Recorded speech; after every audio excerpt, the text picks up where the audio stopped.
Welcome to trendy TV. Jagan అనాలోచిత నిర్ణయాలతో వైకాపాలో అసంతృప్తి జ్వాలలు ఎగసిపడుతున్నాయి. ముఖ్యంగా ఉత్తరాంధ్ర నేతలు జగన్ పై తీవ్ర అసంతృప్తిగా ఉన్నారు. ఒక సామాజిక వర్గానికే పెత్తనం ఇవ్వడం అసంతృప్తి రాగలడానికి కీలక కారణమైంది. ప్రజా వ్యతిరేకత, ప్రజల్లో పలుకుబడి పేరుతో వేటు వేయడంతో నేతలు పార్టీ నుంచి బయటకు వస్తున్నారు. జగన్ తీరుపై విమర్శలు గుప్పిస్తున్నారు. విశాఖ దక్షిణ ఎమ్మెల్యే వాసుపల్లి గణేష్ కుమార్ వ్యవహార శైలిపై సొంత పార్టీ నేతలు తీవ్ర స్థాయిలో అసంతృప్తి వ్యక్తం చేస్తున్నారు.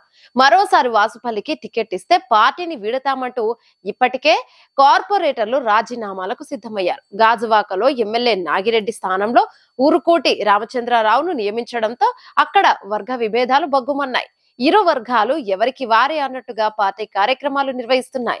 విశాఖ పశ్చిమ నియోజకవర్గ బాధ్యుడిగా గతంలో మాజీ ఎమ్మెల్యే మల్ల విజయ ప్రసాద్ ఉండేవారు. ఆయన్ను మార్చి విశాఖ డైరీ చైర్మన్ అడారి ఆనంద్ కుమార్ ను సమన్వయకర్తగా నియమించారు. దీంతో మల్ల విజయ ప్రసాద్ తాజాగా తన అనుచరులతో సమావేశమయ్యారు.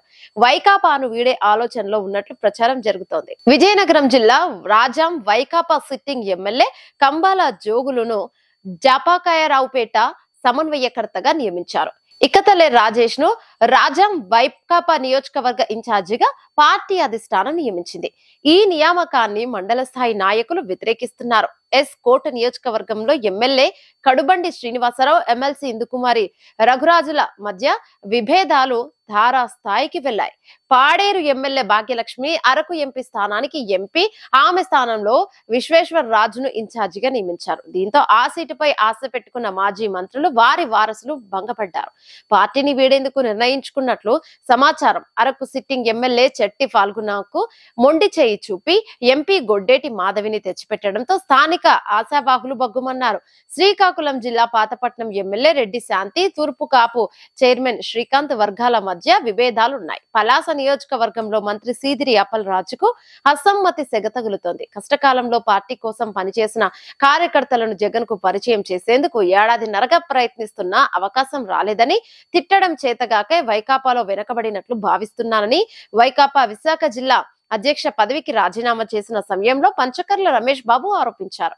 తర్వాత ఆయన జనసేనలో చేరారు. పార్టీ ఆవిర్భావం నుంచి వెన్నంటే నిలిచిన ఎమ్మెల్సీ వంశీకృష్ణ శ్రీనివాస్ రాజీనామా చేసి జనసేనలో చేరారు.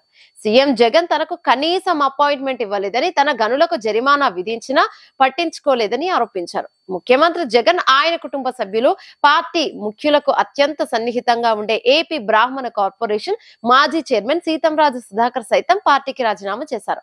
అనకాపల్లి జిల్లాకు చెందిన మాజీ మంత్రి, వైకాపా రాష్ట్ర ప్రధాన కార్యదర్శి దాడి వీరభద్రరావు కుటుంబం కూడా వైకాపాలో తమకు తగిన ప్రాధాన్యం లేదంటూ పార్టీని వీడారు. ఈ వీడియో మీకు నచ్చినట్టయితే లైక్ చేయండి, షేర్ చేయండి, కమెంట్ చేయండి, సబ్స్క్రైబ్ చేయండి.